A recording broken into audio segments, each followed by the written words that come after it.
BNP vice chairman Tarique Rahman যে 31 দফা উপস্থিত রোজন থানা বিএনপির সমস্ত নেতৃবৃন্দ, বিভিন্ন ইউনিয়নের সভাপতি, সাধারণ সম্পাদক ও উপস্থিত সকল পর্যায়ের নেতৃবৃন্দ, আসসালামু আলাইকুম।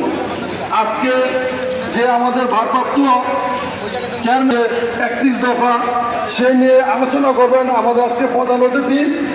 আপনারা সকলে ধৈর্য সহকারে বক্তব্য শুনে যাবেন। এ বলে আমি আমার বক্তব্য শেষ করছি। আসসালামু আলাইকুম। সম্মানিত সুধী মণ্ডলী, সংগ্রামী ভাই ও বোনেরা, আপনারা শুনেছেন আমাদের সহযোদ্ধা, আমাদের বন্ধু, বাংলাদেশ জাতীয়তাবাদী স্বেচ্ছাসেবক দলের সাধারণ সম্পাদক বাবুল সারেঙ্গের বাবা আজকে ইন্তেকাল করেছেন। তার জানাজা বাদমাগরিব মাইজগাঁও গ্রামে, যার জন্য আমরা আমাদের অনুষ্ঠান